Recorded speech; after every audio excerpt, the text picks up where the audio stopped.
vosotros porque la verdad tendré una charla sobre los derechos humanos, Francisco de Vitoria y esas cosas antiguas de la Escuela de Salamanca del siglo XVI y pasear por Salamanca con el sol, con esta temperatura. Es meritorio estar aquí encerrado, la verdad. Es meritorio y os lo agradezco de corazón. Entonces, voy a intentar hacer algo que sea dinámico, con lo cual, por favor, no os cortéis si queréis preguntar, interrumpir, lo que queráis. Sé que sois personas muy interesadas, con mucha inquietud intelectual y entonces todo lo que podéis aportar, bienvenido sea. Voy a resumir un poquito lo que va a ser la exposición de estos 2 días. Ahora que estamos, lamentablemente, con el tema de los derechos humanos, ¿vale? A vueltas, los derechos humanos es el gran logro del siglo XX. Pero no es un logro conseguido y ya guardado como en un armario, sino, como veis, es un logro que tiene que actualizarse, porque estamos todos conscientes de que los seres humanos tienen unos derechos que hay que respetar, pero muchas veces el problema es quién garantiza el respeto a los derechos humanos, como estamos viendo lamentablemente en el conflicto ahora mismo entre Ucrania y Rusia, ¿no? ¿Quién garantiza? ¿Vale? Bueno, pues ese gran paso para la humanidad, que es el reconocimiento de que todo ser humano, varón, mujer, alto, de pequeña estatura, anciano, joven, niño, abuelo, no importa el color, la raza, la nacionalidad, que todo ser humano, solamente por ser humano, tiene unos derechos que deben ser respetados, aunque es la gran conquista del siglo XX, en realidad su preparación intelectual es bastante anterior, ¿vale? Vamos a ver unos precedentes intelectuales del tema de los derechos humanos. Y de ahí nos vamos a parar en Salamanca, que muchas veces cuando se hace Perdón, voy a coger el caramelito.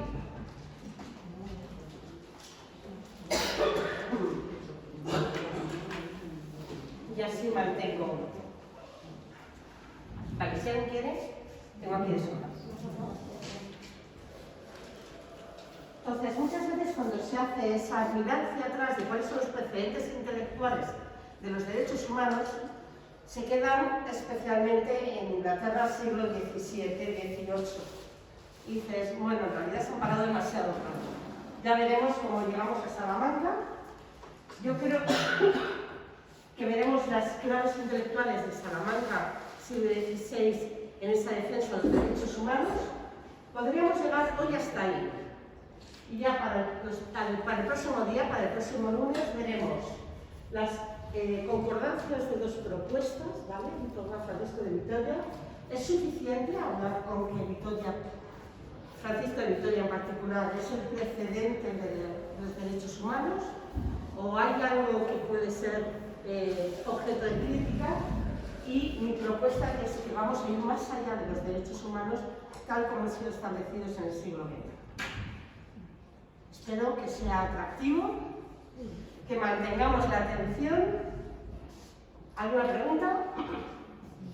No, pues entonces arrancamos con este tema tan interesante. Insisto, los derechos humanos es uno de los logros del siglo XX. ¿Cuándo se gesta esta necesidad de todas las naciones en común de preservar la dignidad del ser humano con independencia de su nacionalidad, de su raza, de su... Obviamente, ¿cuándo puede ser? Después de la Segunda Guerra Mundial. Efectivamente, después de las 2 guerras mundiales. La Primera y la Segunda Guerra Mundial fueron el mazazo civilizatorio,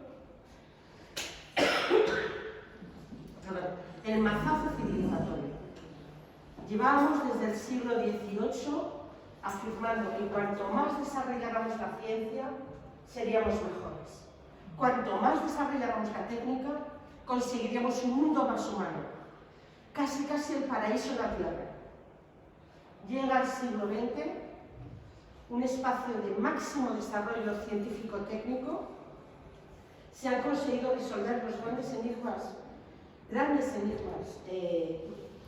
del mundo. O sea, la ciencia adquiere un desarrollo impresionante. ¿Y cuál es la respuesta? La Primera Guerra Mundial, y apenas nos hemos repuesto del mazazo que supuso una confrontación bélica donde ya no eran dos ejércitos que luchaban entre sí, eran dos luchas donde se involucraba e incorporaba también a la población civil, con todo lo que supuso la barbarie de la Primera Guerra Mundial. Y apenas nos recuperamos de esa Primera Guerra Mundial, caemos en la Segunda Guerra Mundial, donde ya todo el tema del genocidio, el holocausto judío, toda la maquinaria política de difusión alemana en contra del pueblo judío supuso una llamada de atención impresionante. Esto no puede repetirse. No puede repetirse, entonces confluyen en retomar unos derechos que sean respetados y exigibles, no importa qué país, no importa si esta persona es un disidente ruso o un disidente alemán, sea cual sea la persona, su origen, su nación, su lengua, su religión, su raza, tiene unos derechos inalienables. Perdón, antes de que Sí. siga adelante, yo estoy haciendo una elucubración con el tema de las guerras. Resulta que las guerras anteriores a la guerra mundial se descubre que ya no eran solo entre ejércitos, afectaba a la población civil. Fundamentalmente las guerras anteriores eran guerras entre ejércitos. Sí. Pues en eso parece que hemos ido para atrás. Sí. Mucho hemos evolucionado. De hecho, fíjense que con la Primera y con la Segunda Guerra Mundial, lo que se hace es poner a la ciencia al servicio de la guerra. Es un chiste de Mafalda muy agridulce. Se ha aprendido a matar más rápido que a escribir más rápido, porque la ametralladora se inventó años antes que la máquina de escribir. Pero fíjense. Aunque también las guerras anteriores también eran Sí, crueles para la población, ¿no?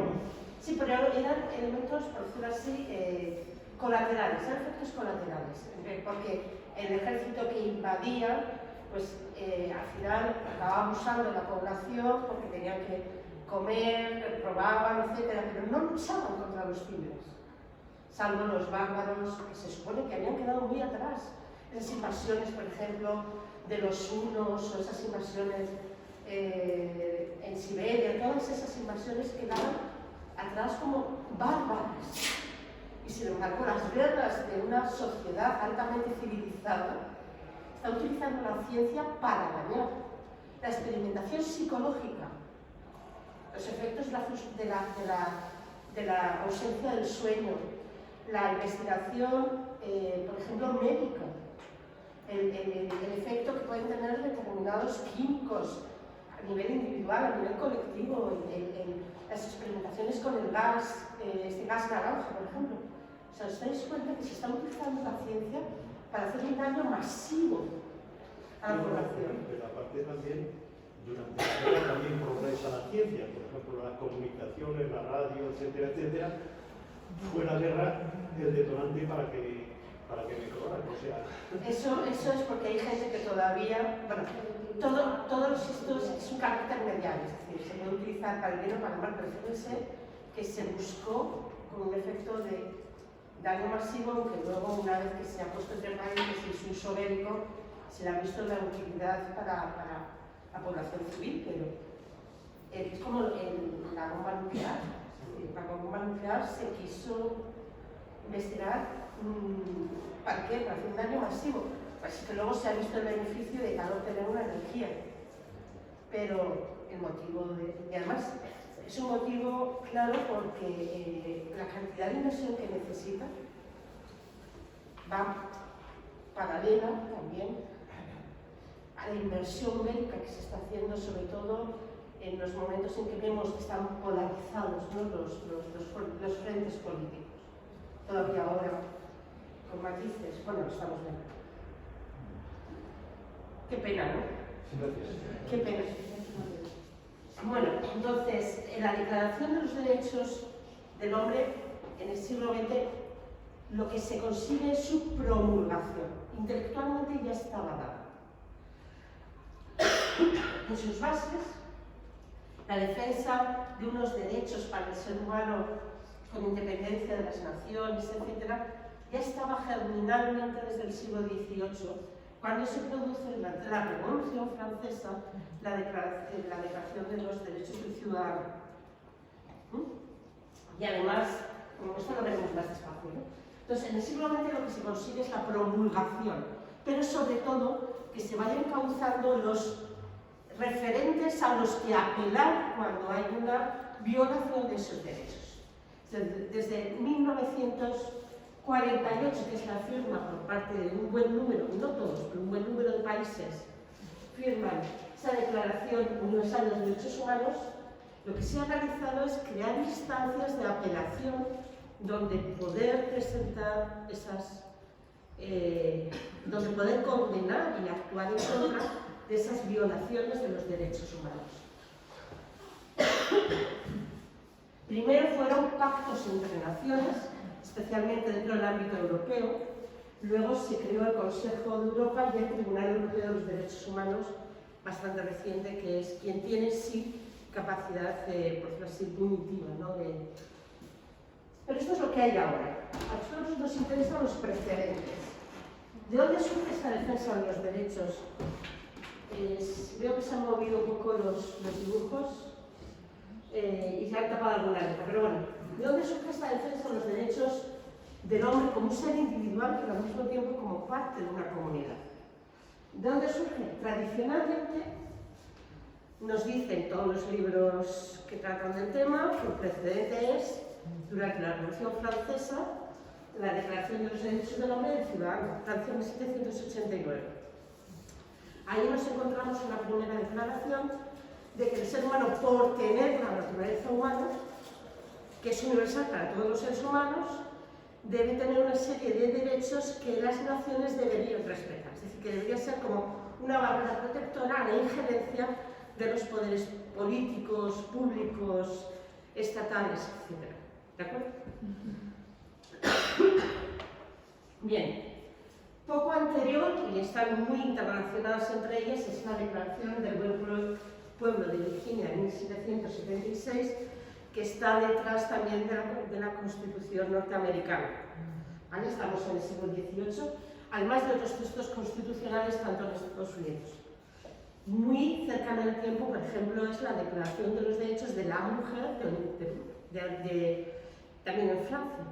Estamos hablando de momentos donde el ser humano se toma conciencia de que el Estado, sobre todo los poderes, las autoridades, el poder, tienen que respetar un margen donde el ser humano pueda desarrollar su libertad, su individualidad y sobre todo su búsqueda de la felicidad.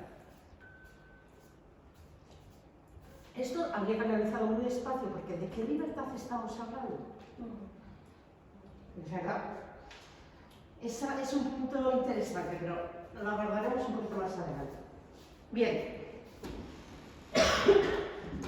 Esto no surge de la nada. Bueno, estas son dos imágenes. Esto no surge de la nada. Si queremos hablar de los derechos del ser humano, ¿por qué el ser humano tiene sus derechos? Claro, si no sabemos por qué el ser humano tiene derechos, nos da lo mismo decir el derecho del perro, el derecho del pájaro, el derecho de este edificio. ¿Pero qué significa tener derechos? ¿Qué significa tener derechos? Bueno, este edificio tiene un derecho. Podría decirnos, déjame en paz, yo quiero ser como soy. Yo tengo una gatita con la que llevo. Candela, se llama Candela. ¿Candela tiene derechos? Pues no. Candela es una realidad viva que exija que la respete.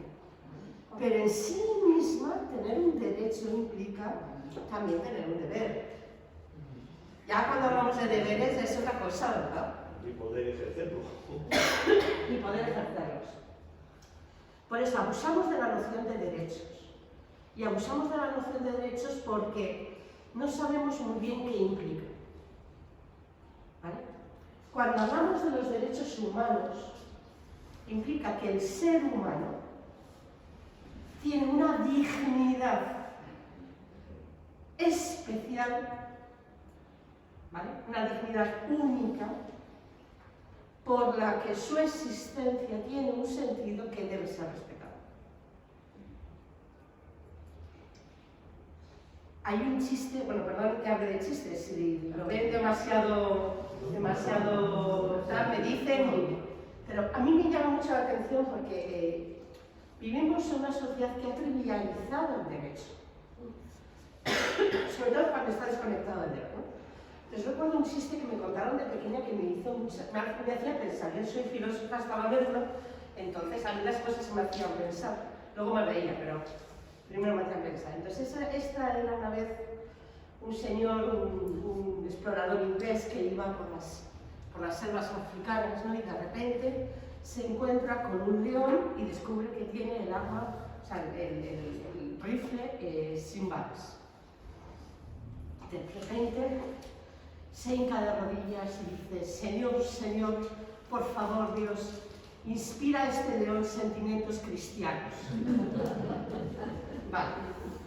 Cierra los ojos, no pasa nada, los vuelve a abrir, se encuentra delante del león, con el rostro mirando al cielo y diciendo: bendice, Señor, estos alimentos que vamos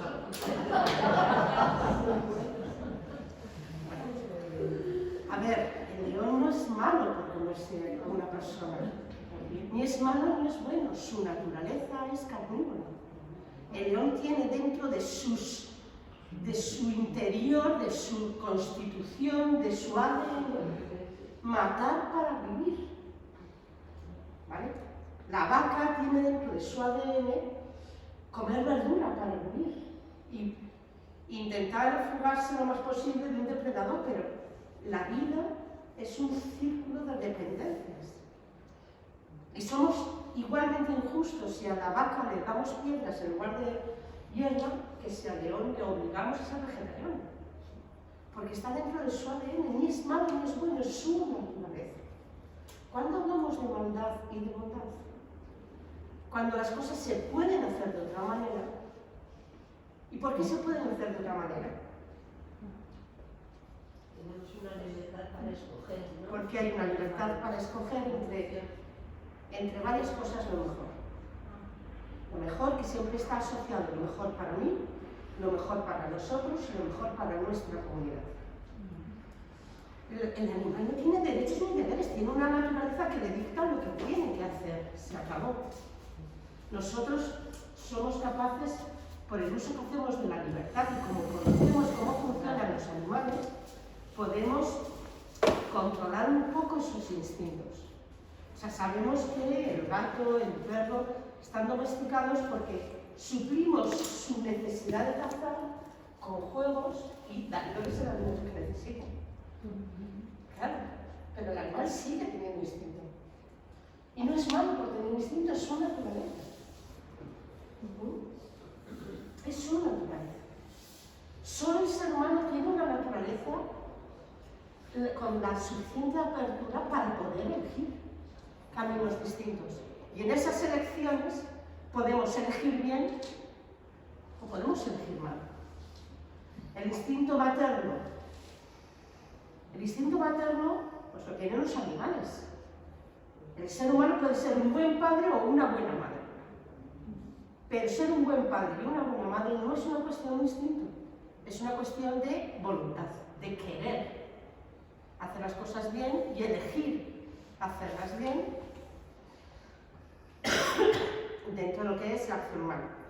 Los hijos tampoco son programables, así que tienen también ellos libertad. Entonces, hablamos de derechos cuando hablamos de que de entre todos los caminos posibles con los que yo puedo hacer mi vida, hay algunos que me van a hacer mejor, van a hacer mejor una convivencia, vamos entre todos a crear un espacio positivo, o podemos hacerlo mal. ¿Qué pasa cuando yo actúo mal? No solamente me privo a mí misma de la mejora que podría conseguir, sino que también se la privo a ella, o la privamos a todos los demás. Por eso, como la vida humana no es solo comer y dormir, mal que le pese a algunos, sino que es llegar a la mejor perfección de nosotros que podemos a través del ejercicio de nuestras facultades, del trabajo, de la lectura, de la conversación, del contacto con los demás. Lo que nos priva de esa perfección, lo que pone obstáculos a esa perfección, lo vemos como una limitación para que yo consiga mi plenitud como ser humano. Y es ahí donde hablamos de derechos. No es derecho a, bueno, yo tengo derecho a una tarde, a una tarde de paseo por Salamanca, pues podríamos decir que sí, no. Tenemos derechos, es decir, cuando hablamos de derechos, hablamos de no limitar ese camino de crecimiento que nos hace vivir una vida humana. Porque la vida humana no es comer y dormir, o comer, reproducirse y dormir como la vida de los gatitos, o de los perros, o de los leones. La vida humana es mucho más que eso. Por eso hablamos de vidas dignas. ¿Cuál es una vida digna? Cuando la persona ha desarrollado quién es de una manera positiva, ha desarrollado sus capacidades, era habilísimo con las manos y ha podido desarrollar todo su arte, en alfarería o en pintura. Era una persona con unas dotes de comunicación y ha podido desarrollar esa comunicación y contacto con los demás. No ha habido límites que le han encerrado y hecho, no sé, una vida parecida a un vegetal o una piedra, cerrada sobre sí mismo. No estoy siendo muy perfecta en los conceptos, pero se capta, ¿verdad? Entonces, hablamos de derechos ahí. ¿Pero por qué? Porque el ser humano tiene una dignidad. Y es la dignidad de un ser racional y libre. De un ser que decide quién es con sus acciones.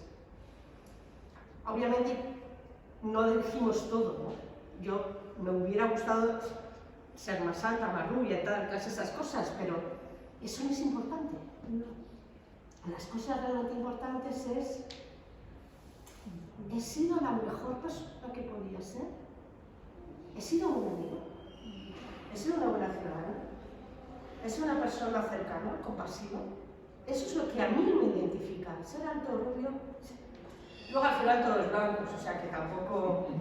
Y mucho mejor cuando consigues el pelo blanco, porque así te cambias de color cuando te da la gana.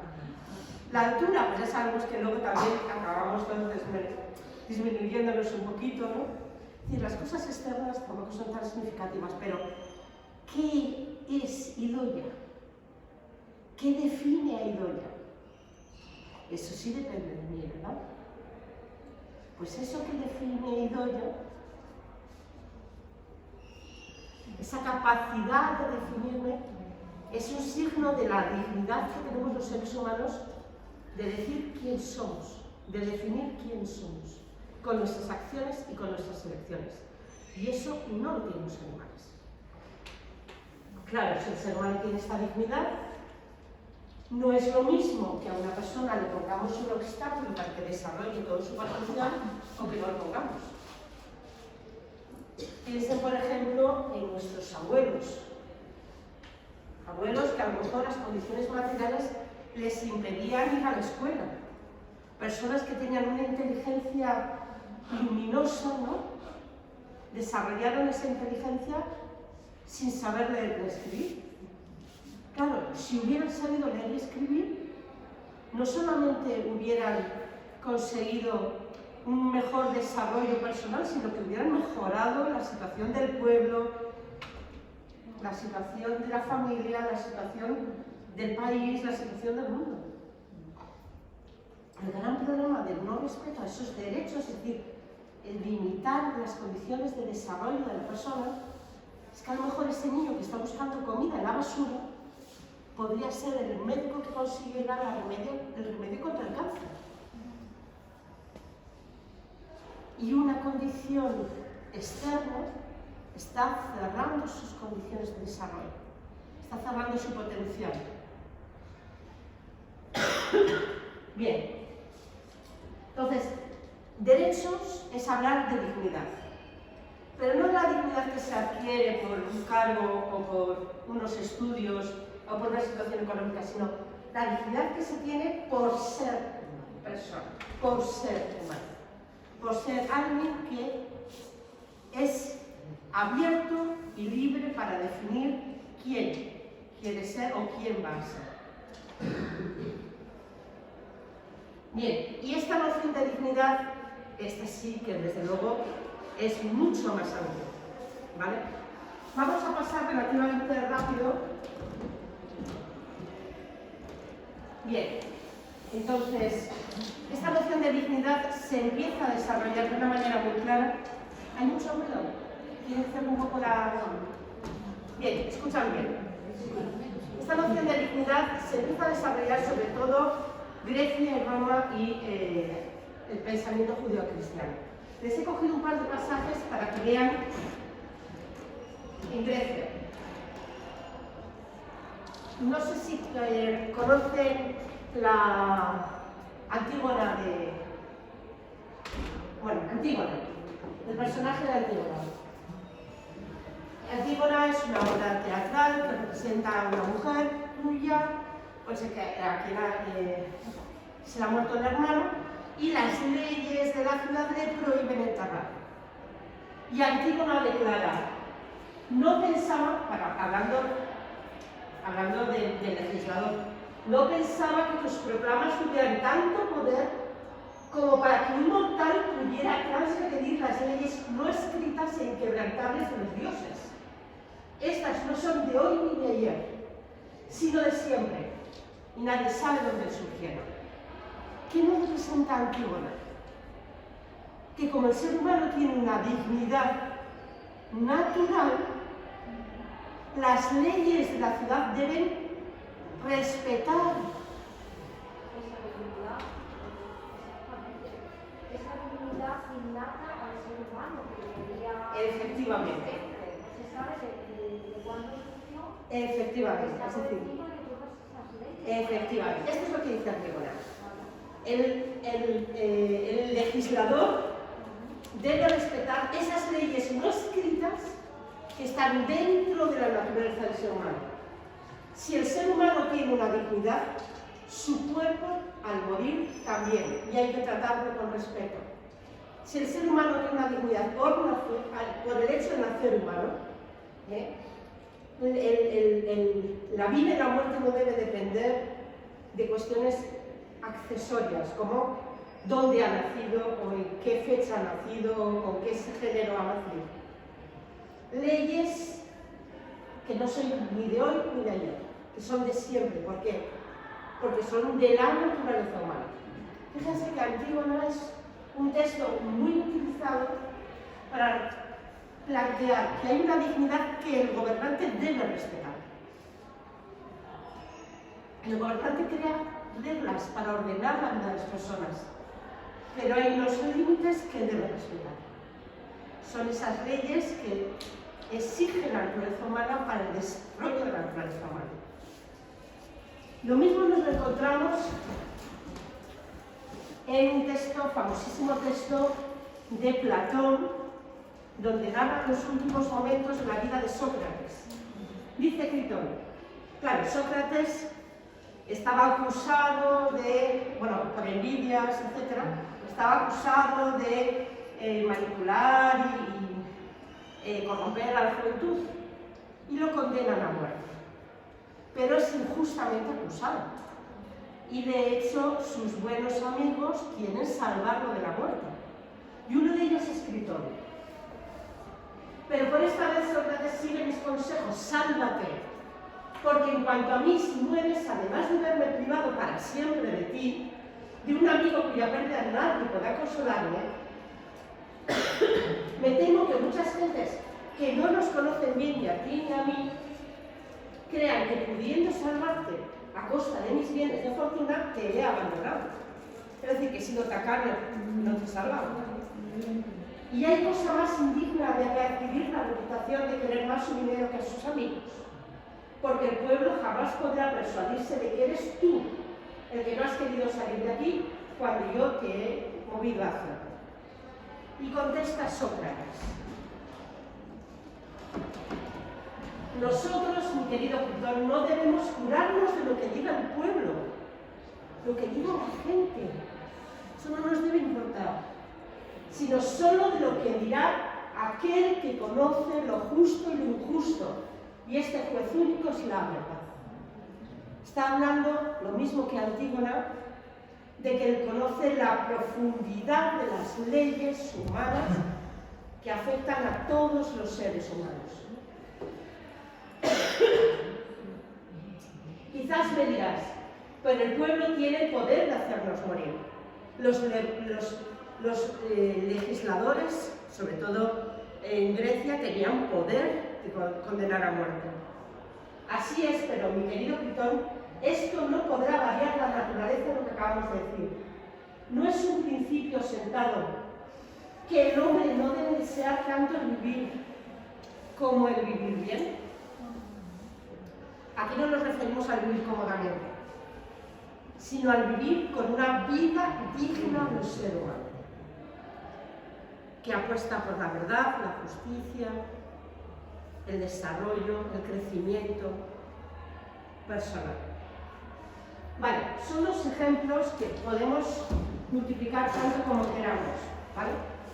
El otro ejemplo lo encontramos en Roma. Roma aporta a la civilización europea la noción de dignitas. El problema es que la reserva solo para unos pocos, para los ciudadanos romanos, pero toda la legislación romana, el cuerpo de derecho civil, está apoyado en que hay personas y hay cosas. Las personas tienen una dignidad y las cosas son aquello que está en función de las personas. El problema es que las personas con dignidad son solamente los ciudadanos, y dentro de las cosas estaban también otros seres humanos como los esclavos, los prisioneros de guerra, etc. Pero la noción está: solo hace falta el mensaje judío-cristiano para llevar esa noción de ciudadano, de dignitas, de persona, a todos los que nacen como seres humanos. No solamente son exclusivos para los que nacen libres, no nacen de esclavo o de esclava, sino para todos los seres humanos. ¿Vale? Cicerón, por ejemplo, en De Legibus dice que todos los que se dedican a las leyes civiles no deben desconocer el derecho universal. El derecho universal es el derecho que se aplicaría a todos los pueblos, en la medida en que todos los pueblos tienen que verse con las personas, con los seres humanos. ¿Vale? Como les digo, esta noción que estaba reservada para unos pocos se convierte en universal con el mensaje judío-cristiano. Bueno, más cristiano que el judío, porque el judío ya sabe que la salvación estaba reservada para el pueblo elegido de Dios. Es el cristianismo el que tiene esta dinámica de universalidad. Sea quien sean los padres biológicos, todo ser humano es imagen y semejanza de Dios porque tiene razón y libertad. Fijaos que este mensaje va empapando poco a poco las estructuras socioculturales europeas.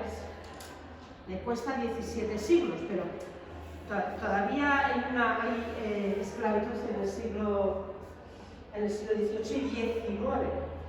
Pero fijaos la permeación de este mensaje en la estructura occidental para atribuir esa dignidad solamente por el hecho de ser humano a todo ser humano, sea bueno, sea malo, sea alto, bajo, de color, azul, verde, negro, etc. Bien. Hasta aquí, bueno, la gran imagen de Miguel Ángel, ¿no? Fijaos que esa imagen, esa semejanza hace que participemos dentro de la tradición cristiana de algo único, que solamente es atribuible a Dios, que es la capacidad de continuar la creación del mundo y al mismo tiempo ser responsable del destino de cada uno de nosotros. No tenemos un destino ya impuesto, ¿no? Como los animales, sino que somos nosotros los responsables de nuestro destino. Como decía un autor del siglo XV, el ser humano puede convertirse en ángel o en demonio, puede llevar una vida natural, vegetal. ¿Cuántas veces vemos que nuestros adolescentes llevan una vida vegetal, verdad? Comer, dormir y entretenerse en el sofá haciendo, yo qué sé, con la televisión o con una vida casi vegetal. O una vida sublime. ¿De quién depende? ¿De los genes? ¿De quién depende? Del ejercicio de esa libertad, ¿no? Bien. Sí. Que no todos tienen las oportunidades para los que han sido preparados o las capacidades que tienen para desarrollar esta tarea, que probablemente pudieran estar encomendados, dirigidas a esa tarea, pero que no se les ofrece por las circunstancias de falta de trabajo, falta de recursos. Efectivamente. Por eso, cuando hablamos de libertad, estamos hablando de deberes y de derechos y deberes. Es decir, que los derechos y la dignidad de la persona es que dependen mucho también de los estados. No, depende mucho de la comunidad en la que se vive. Por eso la comunidad puede favorecer. A ver, hay una película, se la voy a proponer para que, bueno, es una película muy cortita, es media hora. Pero voy a proponer para que hagamos un cinefondo. Es una película muy cortita, ambientada en África, que es maravillosa para entender esto. No vivimos solos, ¿verdad? Nuestra vida es una red con la vida de los demás. Porque lo que yo hago afecta a los demás. Y ese afecta en un sentido positivo y negativo. Es decir, un mal ejemplo, piensen por ejemplo que yo como profesora doy un día un mal ejemplo. A lo mejor entre mis alumnos había una persona con mucha vocación a la enseñanza y yo le desanimo porque le he manifestado que, bueno, pues que esto no es una vida digna, que al final, que lo mejor es que vaya a buscar un trabajo, que gane mucho dinero, y le desanimo. Es decir, vivimos en red significa que mi acción tiene repercusión en la vida de los demás y que puede posibilitar que desarrollen todas sus capacidades si quieren, o puede cerrarles el desarrollo de esas capacidades. Entonces, ¿por qué es importante saber que el ser humano es una vida de desarrollo, de crecimiento? Porque es importante poner los medios para ese desarrollo. Por supuesto que una persona que tenga de hecho la historia nos ha dado, una persona que tiene un talento creativo va a desarrollar ese talento creativo en lo que haga. Que no ha tenido posibilidad de acceder a la educación superior, siendo fontanero será un fontanero creativo, siendo albañil será un albañil creativo, siendo herrero será un herrero creativo.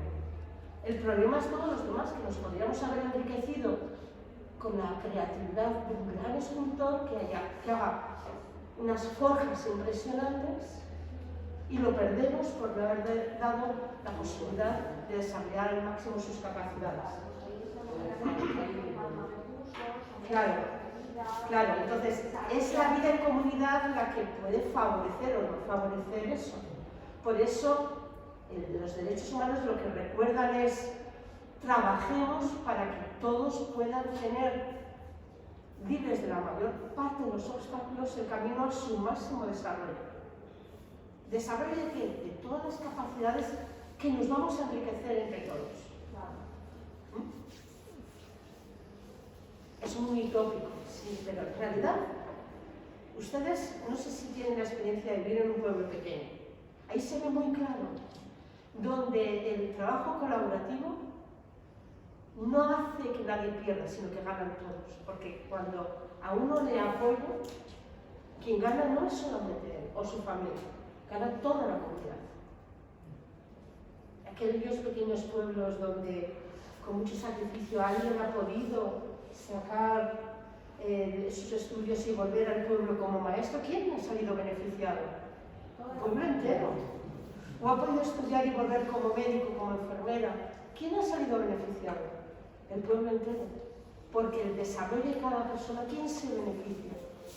Todos los demás.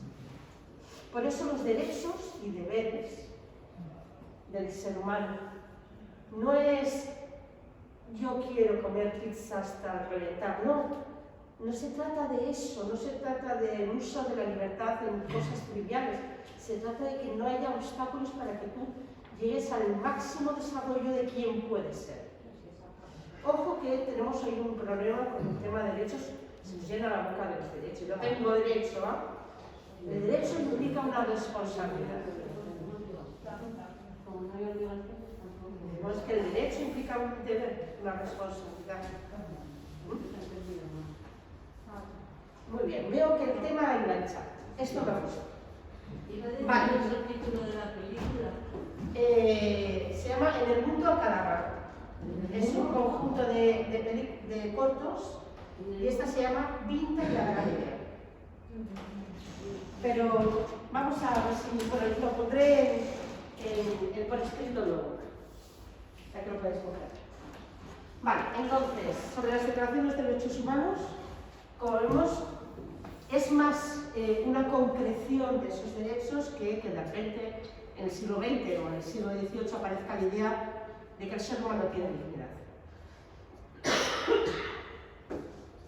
El tema es que quienes van estudiando la historia de los derechos humanos del siglo XX se remontan al siglo XVIII, a la Revolución Francesa, a Norteamérica, el desarrollo, por ejemplo, de las distintas constituciones norteamericanas, y de ahí llegan a la figura, bueno, a las leyes habeas corpus inglesa en 1679, 1689 y al Bill of Rights también de esa época, a finales del 17.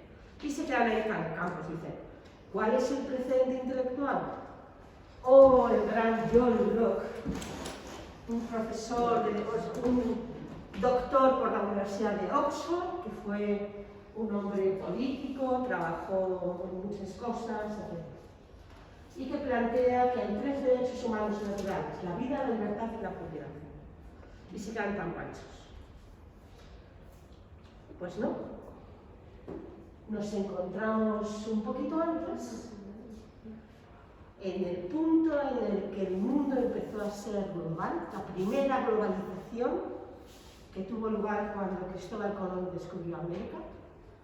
La primera globalización supuso un problema intelectual que aquí, en la Oxford española, tuvieron que debatir, tuvieron que resolver. Porque el derecho de la época no se ve. Fíjense que el derecho que se aplicaba en el siglo XV y principios del siglo XVI era el derecho de tradición germano-romana, donde hablaba de los ciudadanos y de los demás. Y los demás estaban ahí sujetos a ocupación, esclavización. Ese era el derecho de la ley, o sea, de la época. Era el derecho de la época, que conste que otros países europeos lo extendieron hasta el siglo XIX y XX. Acuérdense de los belgas en el Congo. Estamos hablando ya de hace muy poquitos años y seguía implantado el hecho de nosotros, la metrópolis, y vosotros, la colonia, donde se estaba en un régimen de casi esclavitud. Yo estuve en el Congo en siglo XXI, tampoco sé tan bien, siglo XXI, y cuando se marcharon los blancos del Congo, ¿verdad?, quedaron hospitales, universidades, pero no había ni un solo profesor universitario, ni un solo médico. Vemos que en un régimen de cierta cercanía a la esclavitud, pleno siglo XX, ¿vale? Pues la primera globalización fue el descubrimiento no solamente de una tierra desconocida, sino de gente que no había pertenecido a la historia conocida. Eran radicalmente los otros. No eran paganos, no eran moros, no eran judíos, no eran cristianos. No se hablaba de ellos en ninguna historia conocida. Al principio pensaron que podían ser esos pueblos míticos de los que los griegos hablaban, pero obviamente eran comparaciones sin sentido. Una tierra desconocida, con gente desconocida, con una cultura completamente distinta. ¿Y estos son seres humanos?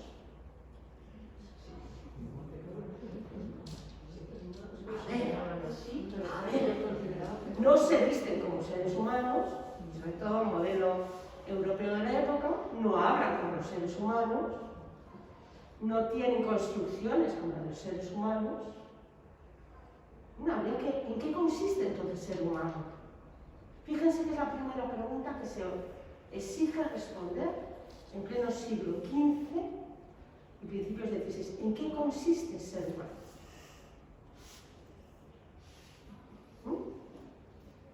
Desde luego, tendrán que llegar a la conclusión de que ser humano no implica saber razón. Eso está claro, ¿verdad? ¿En qué consiste ser humano? Pero, de verdad, o sea, algo en lo que coincidan ellos y nosotros, y que nos haga diferentes de los monos, los chimpancés, los gorilas, las mofetas, los leones. ¿No? Razón y libertad, hemos dicho. ¿Cómo podemos ver que son seres racionales y libres? ¿Ven el problema?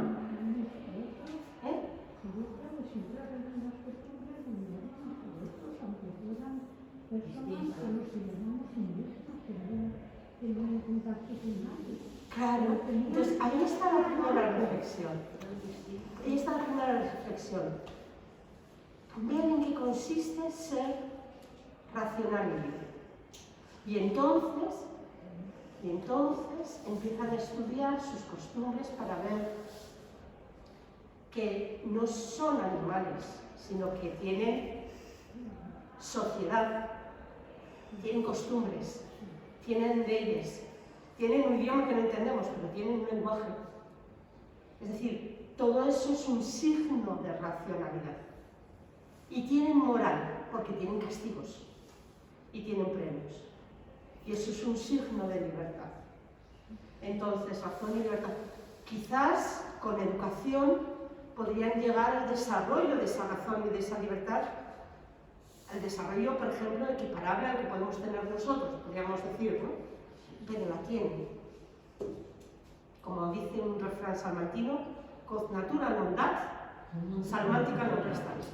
Es decir, aunque la mona se vista de seda, mona será. Si no hay una naturaleza racional, la educación no aporta nada. Esa es la primera pregunta.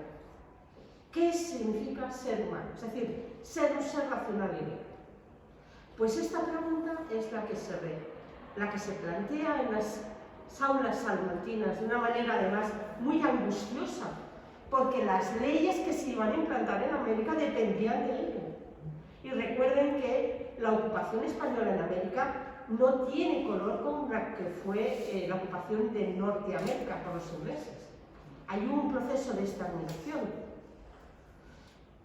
¿Hubo malos abusos, etcétera? Sí, pero la primera universidad abierta en Perú, estamos hablando de 1550,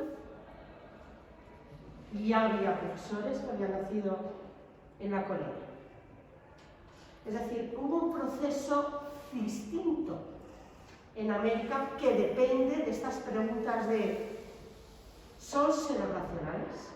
¿Son seres libres? Entonces, ¿cómo debemos comportarnos con ellos? Porque el derecho romano no nos sirve y el derecho germano tampoco.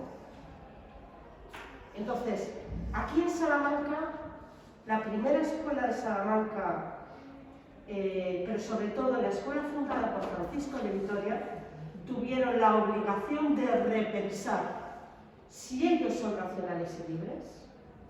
Hay que replantear la evangelización, hay que replantear las leyes, hay que replantear el tema de la propiedad y del dominio, hay que replantear, hubo un replanteamiento a nivel global. Y por eso Francisco de Vitoria le llaman el padre del derecho internacional, el padre del... ¿Por qué? Porque repensando a nivel de naturaleza, de lo que se le debe al hombre por su naturaleza humana, giró la cosmovisión jurídica, política, que todavía tenía peso medieval, y nos metió en una concepción moderna de la que el siglo XVII es deudor, el siglo XVIII es deudor, el siglo XIX es deudor y el siglo XX es deudor. Por eso en la ONU tienen una aula dedicada a Francisco de Vitoria. Porque están ahí las semillas bastante bien desarrolladas, no es que sean semillitas chiquititas que nadie ve, no, bastante bien desarrolladas. Tengo aquí la publicación de un doctorando, doctor. Se animó a hacer una tesis con 70 años, por lo cual, si alguien se anima, todavía está a tiempo. Que quería hacer la tesis sobre Vitoria y los derechos humanos y la terminó. Y esta es su publicación. No es una semilla incipiente, no, no, no. Es un desarrollo bastante aquilatado de los derechos que hoy reconocemos en el siglo XX como los derechos humanos.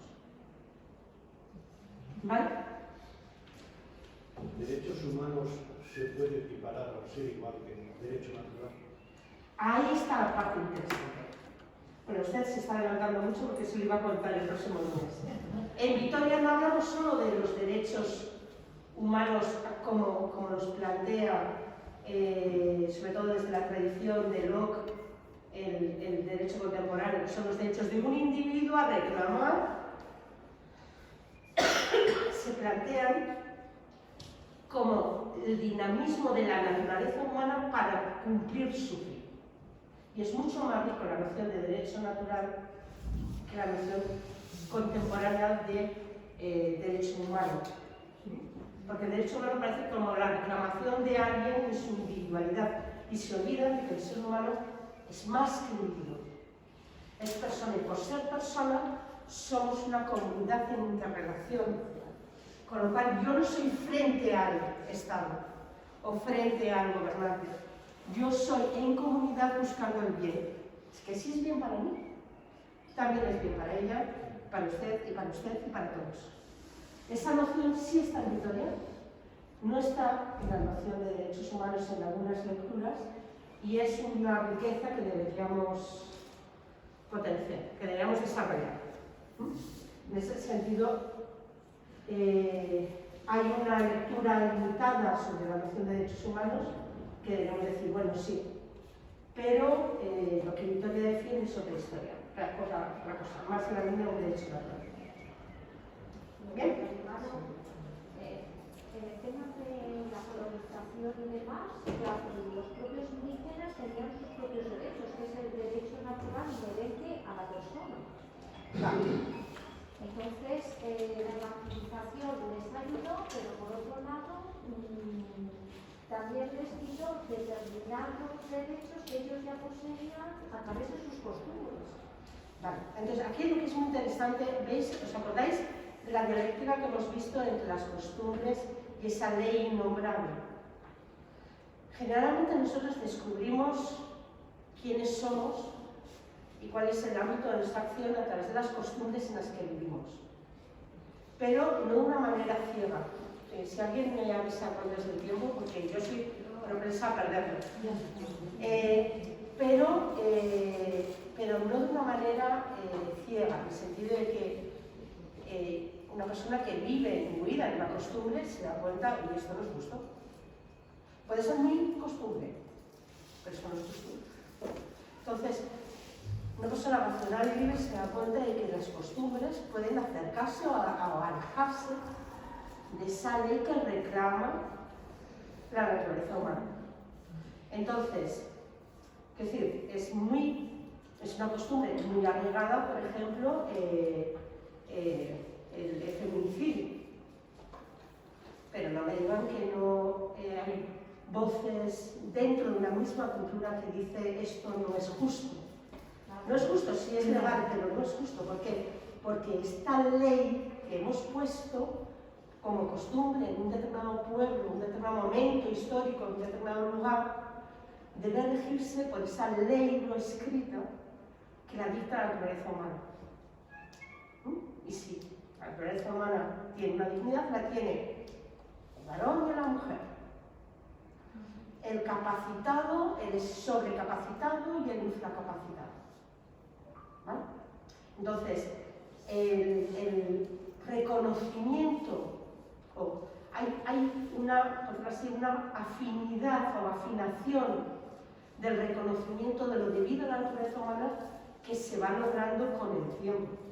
Se va logrando en la medida en que se va sensibilizando una cultura, una sociedad, incluso los propios individuos se van sensibilizando de que podía ser una costumbre permitida hace unos años, pero ahora no es justo. Pero no es que sea justo para mí, es que no es justo para el ser humano. Entonces, ese implica una labor de desarrollo, ¿sí? De la misma manera que una persona con la educación va afinando sus capacidades para descubrir y para profundizar. Claro, pero aparte de eso, incluso estéticamente, es decir, ahora mismo somos capaces de captar las melodías que hace, yo qué sé, 5.000 años. Hemos afinado el oído para captar más melodías. Hemos afinado la vista para distinguir más cromatismos de color. Hemos afinado nuestra percepción del movimiento de hecho, nuestros jóvenes ven más fotogramas por segundo que nosotros, porque tienen el ojo que ha ido acostumbrándose al cine con otro movimiento, entonces están más habituados a captar el movimiento con otra sensibilidad. Es decir, eso nos va sensibilizando no solamente en lo que aprendemos, cosas que aprendemos, sino en nuestra capacidad de percibir.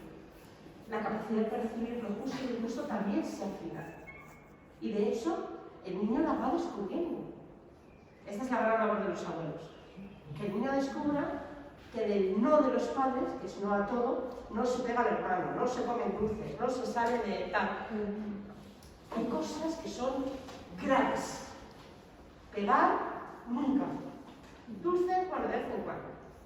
Y el niño descubre que hay grados en el no de los padres. Que hay cosas que son malas siempre. Y hay otras que pueden ser permitidas según algunas veces. Por ejemplo, comer una chuche. Pero pegar siempre es malo. Y el niño va desarrollando el sentido moral con los años. Que son los que de vez en cuando le dan la chuche. Y el niño descubre, no me dejan pegar al hermano, pero la chuche sí, con lo cual, bueno, entre lo malo hay malo importante y malo menos importante, ¿no? Eso se va aprendiendo. Entonces, cuando una cultura va desarrollando de una manera adecuada, ¿no?, a la persona, a la comunidad, todas esas acciones que son destructivas, por ejemplo, el canibalismo, canibalismo se ha dado en muchas culturas, con un origen ritual muchas veces, pero se ha quedado como costumbre, ¿vale? Una costumbre que además de ser mala culturalmente es mala higiénicamente, porque desarrollan enfermedades como el síndrome de las vacas locas, está asociado al canibalismo. Entonces, dentro de esa cultura hay momentos en que se puede plantear no creo que esto sea justo. Esto no está bien.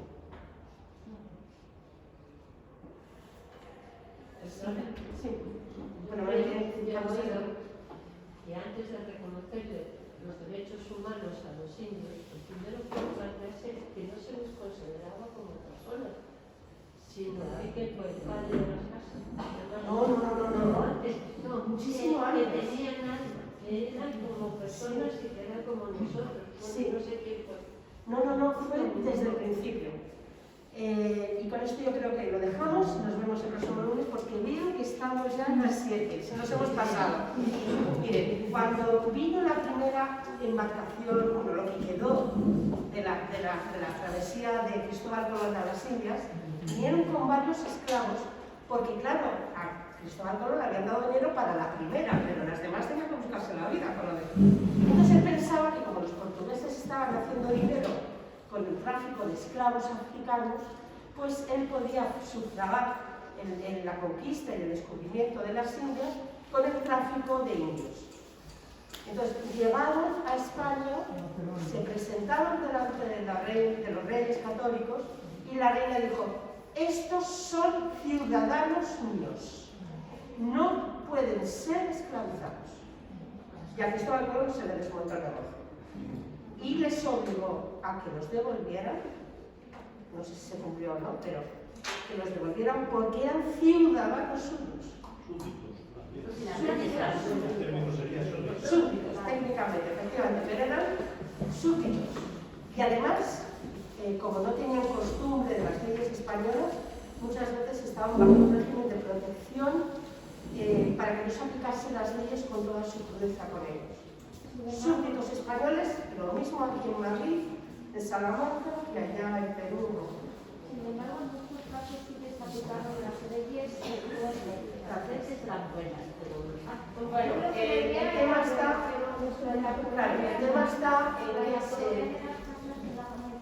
que la compañera denunció. Sí, o sea, esto estamos hablando de 1492, a 1493 es cuando vuelve Cristóbal Colón. Ya hay por escrito en 1502, de mano de la reina, esto por escrito oficial, etc. Es muy temprano. ¿Qué ocurre? Que al mismo tiempo de estos había muchos indios que habían... Recuerden que no llegan y se encuentran en una cosa muy vinculada, se encuentran en sitios donde hay una lucha de indios contra ellos, y de hecho parece mentira que unos pocos españoles hubieran conquistado tanto. O sea, lo que tienen que ver es que hay una situación de grandes pueblos que tenían esclavizados a otros pueblos inferiores y vieron la ocasión de aliarse con los españoles, por ejemplo, de la en el caso de los sacrificios que había en la zona de México, ¿no? O